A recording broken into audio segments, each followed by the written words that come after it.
The motherfucking fact that I don't got on my today I'm being mean supreme hat, so y'all know I'm not in a good mood, is a miracle, because child, the way my iPad pissed me the fuck off yesterday. But neither here nor there. Welcome back to the Operation Heal 100 Heart channel, where we do what? Focus on healing, humor, and hot motherfucking topics. Right now, we're going to discuss a hot topic, and this is part 2 of the hot topic. So yesterday, I got started discussing the interview between Funky Dineva and Carlos King, which I was very much intrigued and entertained and very satisfied with. So I got up here, I was all hype. I had on my healing, humor, and hot topics, healing heart shirt, and I was ready to get busy. 27 minutes into my recording, I see my iPad screen go black. I get up and it stopped recording. So you know what I said? I said, instead of me starting all over again, no, I'm just going to do this in a 2-part session. And this is now part 2 of the Carlos King and Funky Dineva, a.k.a. Quentin Latham interview that I loved so much. So let's get it going.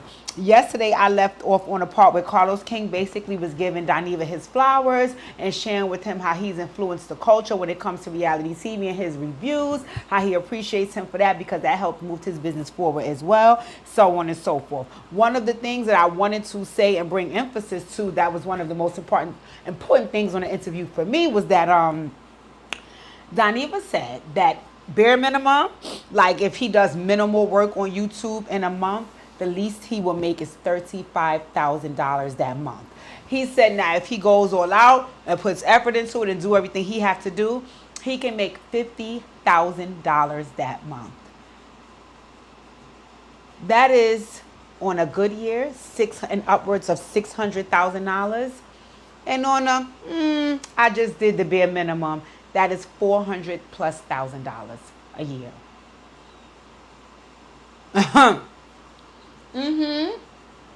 Once again, I was attracted to Funky Dineva during the pandemic because we have a lot of similarities. And one of them being, we are very intelligent and we can run these fucking mouths. We can run these mouths. I can sit in front of this camera. All I need is water, air, and a topic that I'm knowledgeable on, and I can get it motherfucking going from here to Africa. And again, am I always right? No, most times these are my opinion, but I know that it makes sense, it's valued, and it's also teaching folks and opening up folks' minds to make better decisions and to think about things differently. So I just think about where he is, and I say to myself, Khadija, keep going. But anywho, let's finish talking about the interview, right? So he basically was saying, Carlos was saying that one thing he knows about Dineva, which he always shares, so I know about him as well, is that he values his freedom. So for him, he was like, listen, I come from the background of accounting, so I would have known how to manage any amount of money that I would have made, right, to make it work for me in this lifestyle. He was like, so even though while I love making an abundance of money, it's not only about the money, it's more so about the freedom I have to create my own schedule, to work when I want to choose who I work with, to not have to answer to anybody. And to be honest, me and Dineva, we're total opposite in that regard. For me, I don't have an issue with working with or for people. That's not my issue. I'm actually a really good team player. My issue is having that financial freedom, because for a long time I grew up poor. And I don't want to end my life how I began it. So for me, it is about the financial freedom. But it was more important about me getting financial freedom doing something that I love. I didn't just want to pick up anything that made me money. So you know what they say, it's just taking me a little longer to get where I need to be because I'm taking the right route. Whatever that may be, God is guiding. So anywho, they started talking about, has he ever been sued before? So he was like, Chris Stokes tried to sue him. Sheree tried to sue him. He was like, really and truly, it's very expensive for people to sue you, because even if they don't get anything from you, they're dragging you in court, and they're also are making you pay lawyer fees, and if you don't, they're getting your wages garnished. He was like, so it's more about being expensive and making you pay in that regard, and as opposed to, them actually getting something from you, because technically most times YouTube bloggers are broke, right? So he said that was the long and short of it. So Carlos was asking him, is there any other YouTubers that you see or that you connect with and you think they are next up. You know, not necessarily your next Dineva, but they are next up to be as successful as you are or even better. And what he said, which I kind of don't like the YouTube world regarding this, but I take the good with the bad because that's in any industry that I've worked in. He said, well, he doesn't watch other YouTubers and he doesn't consume YouTube content. And I was just looking at him like, really? Okay. But he did say if his arm was forced and he had to pick some people, he loves DJ Richie Sky. He loves Bondi Blue. He said Tasha K's empire is, although it's salacious and he doesn't really care for the way she goes about it, he thinks the brand that she has built is amazing. And he said Lovely T. I hear Lovely T's name a lot. I don't think I've ever seen any of her content. I'm going to try and go check it out because I do consume a lot of YouTube content and I do watch other YouTubers, and not because I want to receive anything from them regarding the way I do my commentary or the way I put out my content, but I would like to learn some more things about the business that some of them will share, and I also like to hear things from a different perspective, right? So yes, and he said Armon, right? He said Armon. I think let's continue. So anywho, he talked about Armon in those moments. He was like, he really feels like Armon is basically the next up person, which I noticed that I am proud of the camaraderie and the support that the male gay community is having for one another in this realm. I like to see most of them, if not all of them. It seems like they support each other, they big each other up, because the moment he started talking about Armon and him having next, Carlos King was 100% on board with that sentiment. He was like, I feel the same. He's very talented. He has it. What Dineva did say, which is what most people say about Armon, is that he needs to grow up. He's very immature and he needs to grow up, right? And he says when he really, really steps outside of like that little boy and becomes the man he's destined to be, he gonna take this YouTube shit to another level. Do I agree? In some regard, yes, because I think as long as A, he sticks to certain topics, yes, the ones that he's good at, and then B, I also feel like I don't necessarily only think it's a growing up thing. I think it's also, I love Armon, but I think it's a little bit of a character flaw because he can be a little mean at times. And I don't think that's only him being immature. I think that he does have a chip on his shoulder and an air about himself. Now, me personally, I like the air. I like people who are confident. I like people who think they are all that. So the air doesn't necessarily bother me. But sometimes when he says certain things and it upsets other people, I can also get third party offended, or I can kind of cringe, because for me, it's like, wow, that wasn't nice, right? So I don't think it's only about growing up. I think it's also about working on the way you view things, because that's the reason why you are regurgitating things in such a nasty way, is because of the way your mindset is and the way you view things. If you try to take a step up and look around and try to change some of your viewpoints, then I could see him being nicer. And if he does begin to get nicer and mature, I also agree with Carlos King and Armon. He can take this YouTube thing by storm, right? So the Armon conversation continues, and basically what Funky said, which was a lot of what I was peeking at. Let me sip my lemonade. So Dineva said that when they were choosing who would be next up for TGIF, he knew that they had to pick somebody with his kind of energy, right? Not somebody who's him per se, but with that same type of, brash, don't care what you say it with your chest, pretty much don't mind offending people, pretty much don't mind creating viral moments type of personality. And it was between him and T.S. Madison, right? T.S. Madison declined the offer, so of course he was next up. He said, I pretty much gave Armon the blueprint, right? He said, I gave Armon the blueprint. I told him what to do officially and what to do unofficially that would make him be successful on TGIF, which means I told you who to fuck with, I told you who to rub elbows with, I told you who has things under control, I told you who's very perfect. Like pretty much like he said, he gave him the blueprint, which is something that I peeked at. I'll tell more about it in a little bit more as the conversation went on. So now, of course, that segues into the conversation about TGIF.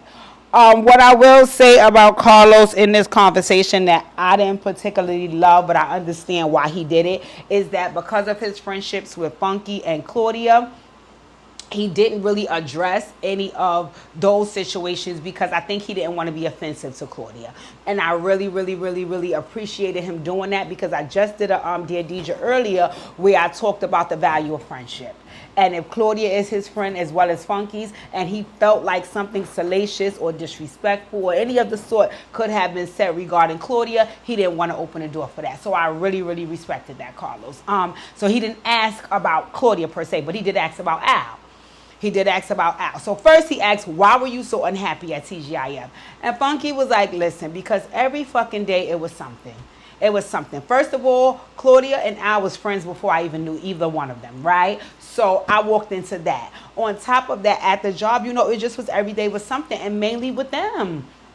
And he said, more importantly, feelings kept getting involved, feelings kept getting involved, feelings kept getting involved. And he was like, the personal issues, the feelings, the drama, it just became too much for me. Remember, Carlos, I haven't worked at a 9 to 5 in 13 years.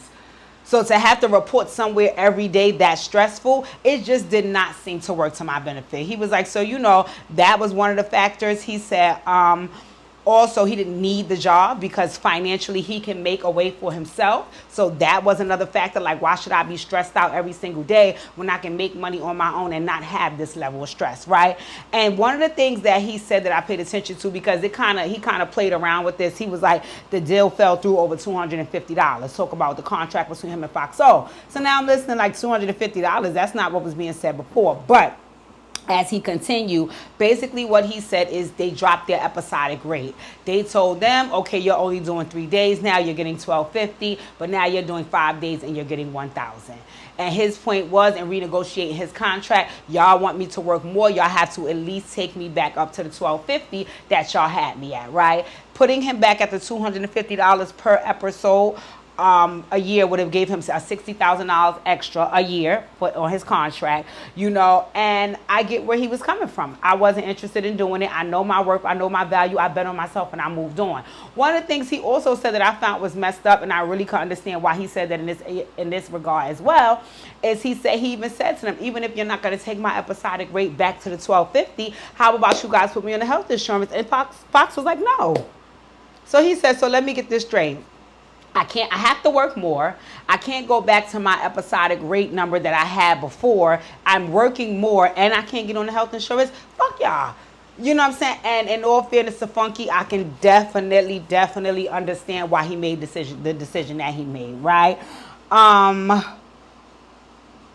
And he asked, and then Carlos asked him, well, do you know what was going on with Al and Claudia? And I like Funky's interview style because once again we can identify in the same regard. I'm gonna give an example that just happened to me the other day. I called a longtime friend because she lost one of her siblings and I wanted to check in with her. During the course of our conversation, she went to ask me about an old friend that we both know, and I'm not friends with the person anymore, but she still is. And she had heard that me and this person isn't friends anymore, so she went to ask me. And I was able to go around that conversation without being messy, without giving any details, without giving her any feedback, but basically being polite enough to let her know that that's not up for discussion. That's pretty much what Funky did in a more roundabout way. He just made it seem as if he wasn't clear.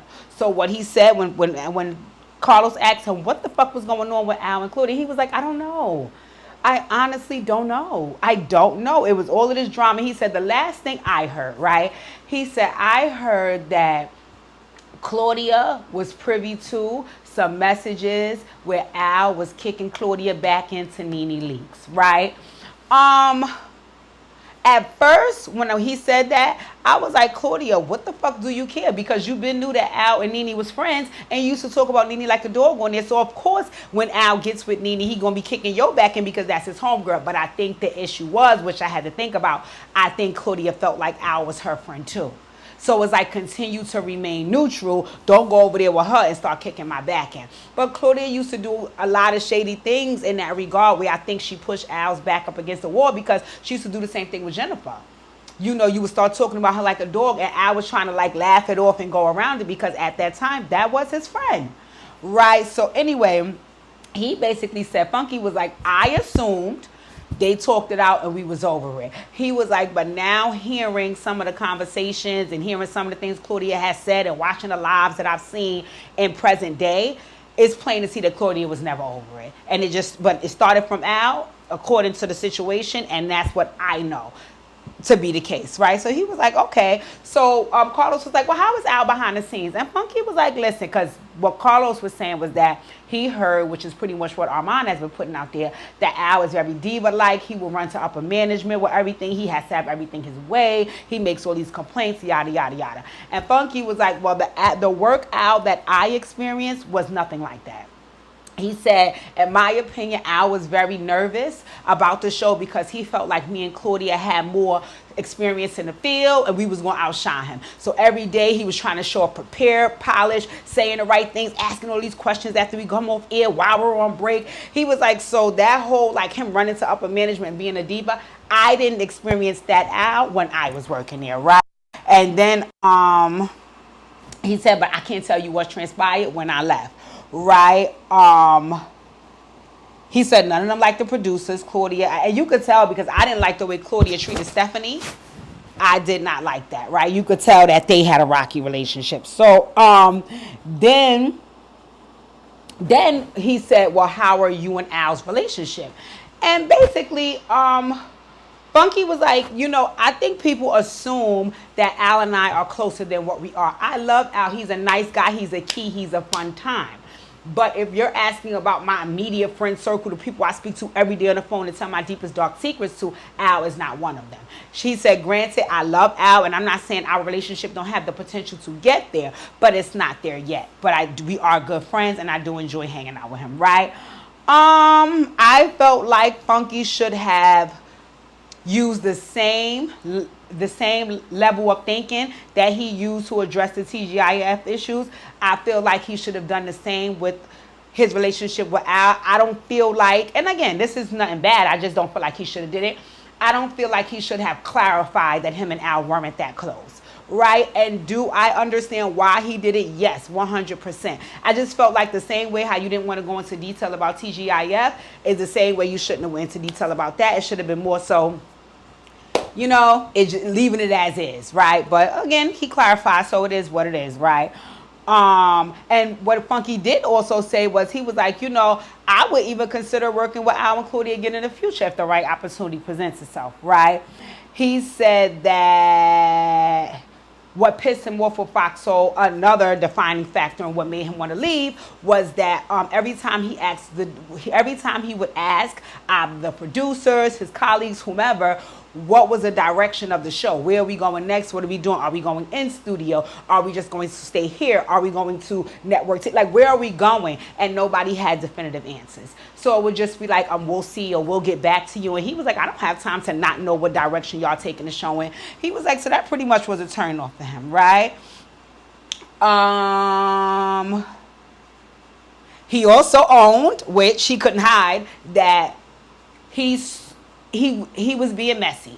And when he saw that Fox Soul basically allowed him to walk, he said, okay, I'll fix y'all motherfuckers. So once again, you guys know he went on the same time slot as them, 8 o'clock every night, and took all the numbers to show them, if y'all would have kept me around, this is what I could do. But since y'all didn't see my value and my worth, I'm going to have to show y'all that I see it. And a part of me, right, is still healing in that regard, because I can't deny that I would have done the same thing. I don't know, maybe it's something that I need to work on, right? Funky as well, but I can't deny that I would not have had the same level of thinking, and I can't deny that I wouldn't have done the same thing, right? Because when you are in any situation, whether that be work, whether that be a relationship, whatever the situation is, you want to feel valued. And what I've always learned is I always made myself valued anywhere I went.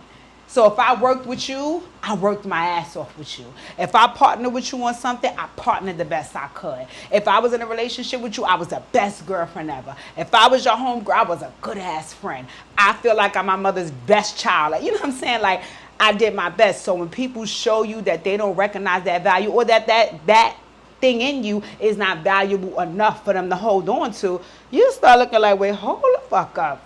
And depending on who you are, you can feel that you can start to adopt what they feel and dumb yourself down and settle for certain things because of how they made you feel. Or you could rise up and say, I don't need you to see my work, bitch, I see my own. So what Funky did is definitely something I can't deny I probably would have did as well or thought as well, right? So then he asked him, what did you think of Armon's roast? And Funky said verbatim, it was deeply personal, extremely unprofessional. And he said something else, but he didn't finish it, so I couldn't hear it. And he said it was gross. I was like, wow. You know, he said that he can confirm that 90% of the things that Armon said in his roast were shared with him through a third party because he could not have been there. He wasn't there long enough to know some of those things. So somebody fed him information. Who, I don't know, I can't prove. But if you're asking me what I think, he said somebody fed him information. He said, I gave him the blueprint. Basically, I gave him the rundown, and I'm disappointed in him because he went there and he fucked that up. And he said TGIF had the potential to be huge. You know, it could have set the stage for so many others coming through after. And I think two things, right? Number one, I think that Funky is more disappointed and hurt because I think that, which I can definitely understand why he feels that way, I think that people like Funky and Armon and even Al to some degree, they are pioneers for the LGBTQ community. And I think having that platform as a gay black man, I think he felt pride in being able to set the stage where he could pass the baton. And I think he felt pride in being able to pass the baton to Armon because, again, another gay black man. So I think the disappointment more came in with Armon, because that's who he said. He said, I feel like Armon took the biggest loss in this whole situation. And I think Dineva feels that way because I think he feels like I opened this door, I gave you the blueprint, I passed the baton, and you closed it. And not only for you, but for every other black gay boy / man coming up behind you, right? So I could understand why Dineva felt that way, right? What he said was that he does not feel like Armon's roast was the only thing that got the show canceled, but it was definitely a key factor in the show getting canceled, right? He also said that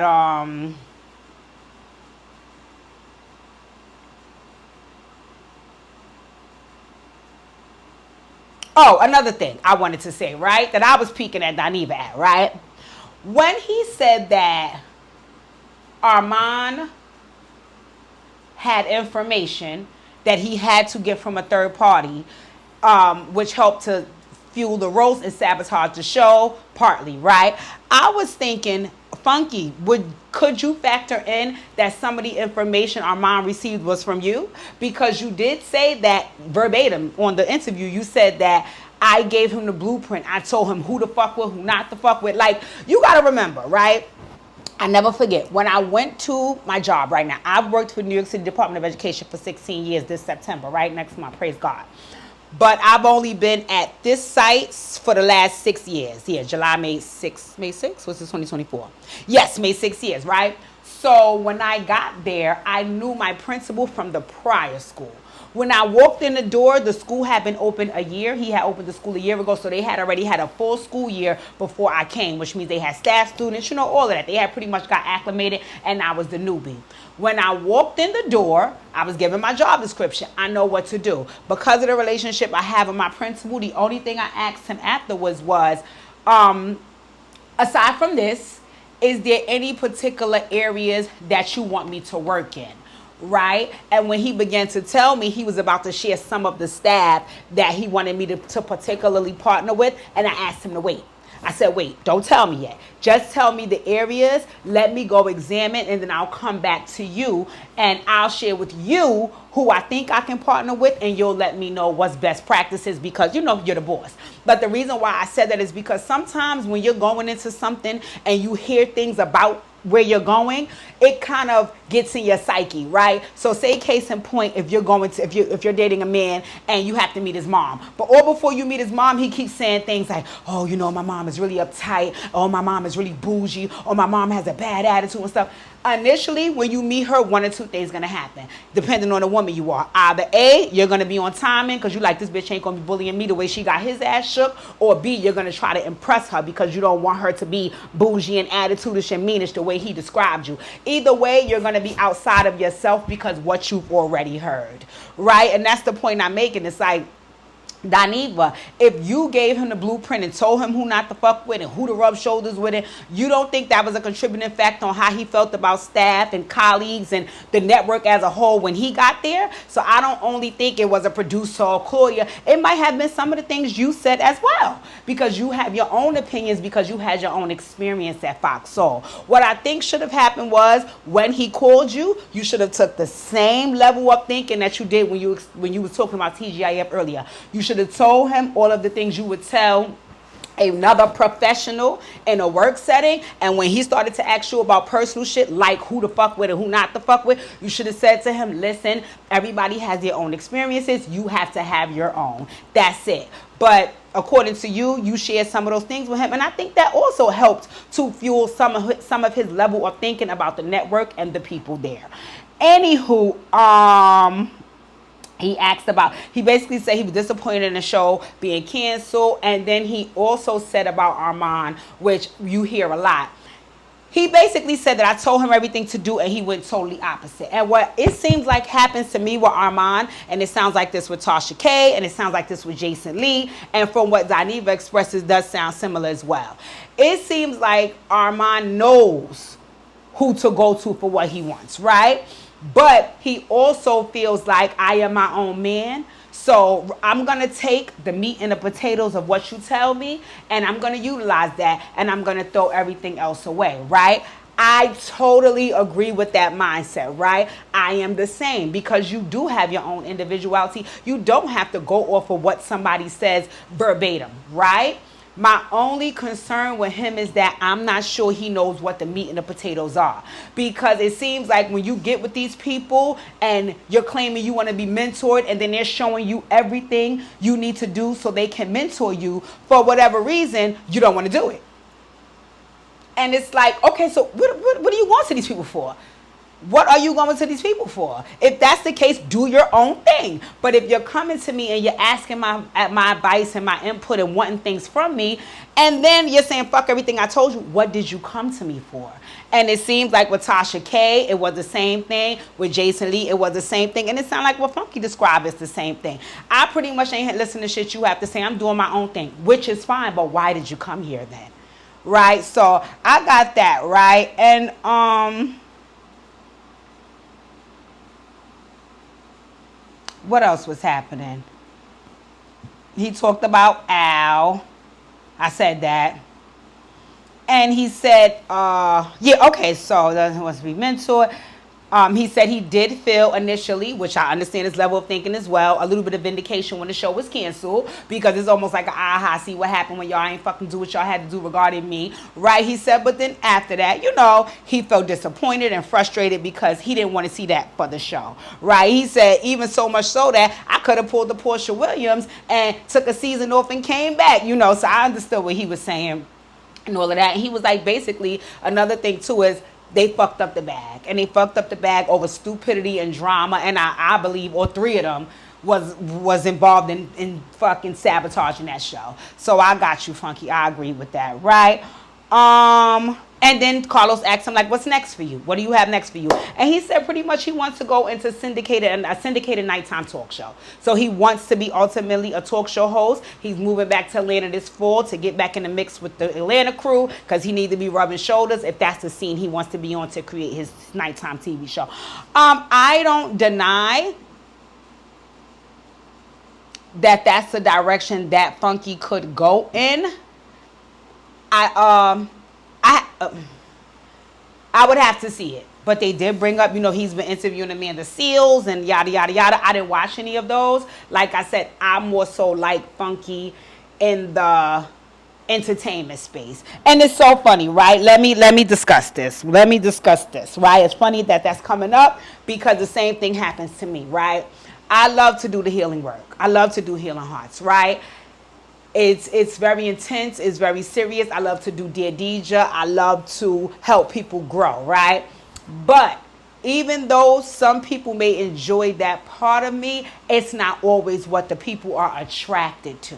I'll give an example. I go on Facebook every day and put up my Dear Deejas, my YouTubes, my quotes about healing, all of my healing hearts work I do, the healing journey, blah, blah, blah, blah, blah, blah, blah, blah, blah, blah, right? Now, sometimes that will get one like, sometimes that will get no like, right? It definitely ain't getting no comments, right? Because people was like, okay, girl, keep healing, God bless you. The other day, I woke up in the morning and I felt jokey. And I'm a very jokey person. I have a very entertaining personality when I'm not so serious in doing the healing work. I'm an absolute fucking nut, right? Which is what makes a lot of people gravitate towards me, right? So the other day, I woke up and my jokey side was in full effect. So I went up there and I just started putting up my little jokey comments and thoughts that come to my head, right? So one of the things I put up, like, for example, I said,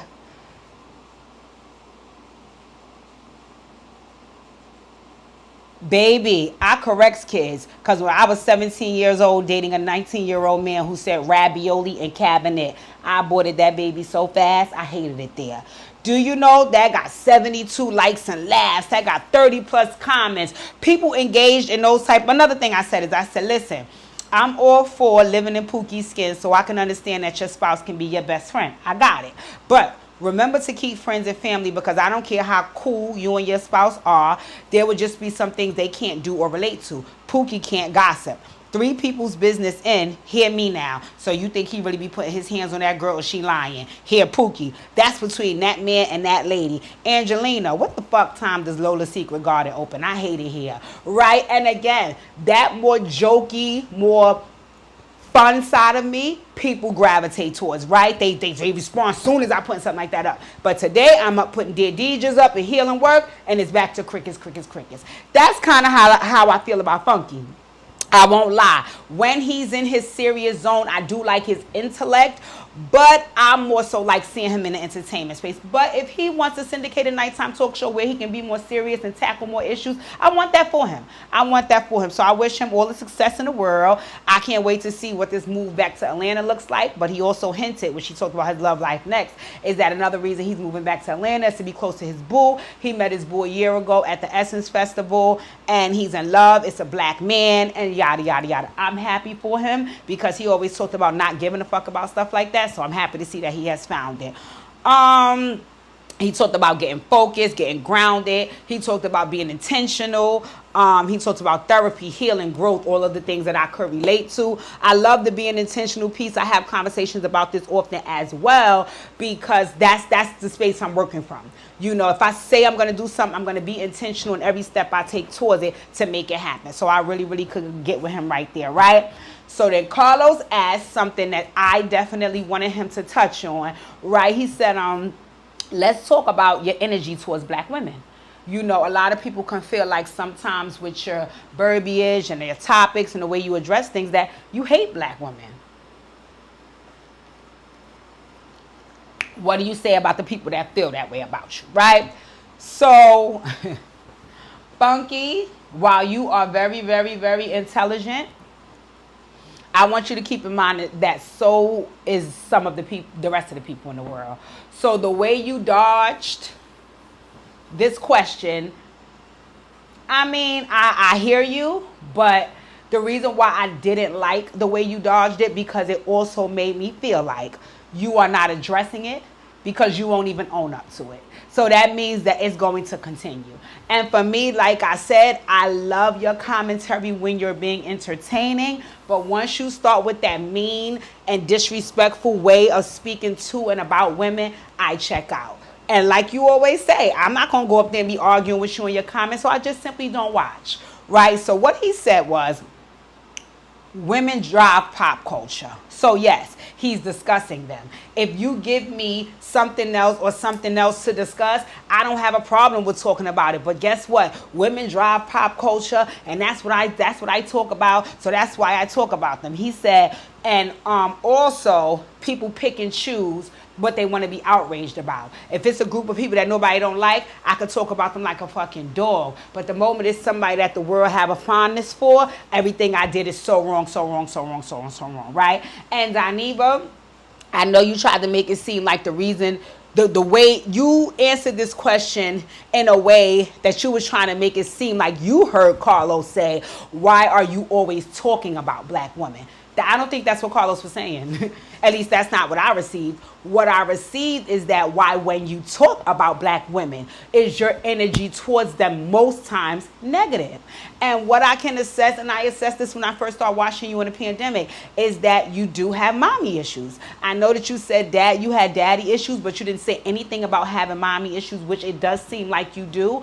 And I feel like whenever you encounter a woman with a strong personality and any bit of negativity mixed in it, it's a trigger for you. So sometimes when you are doing commentary and a woman comes up who may be very, brash and overbearing and matter-of-factly and strong-minded and bullheaded, and I consider myself to be one of those type of women. I just am also compassionate, so I can read the room and know when this is not the time for that. You have some women that don't know how to do that, like a person like Miss Pat, and I think that that's why when you talked about her, your experience with her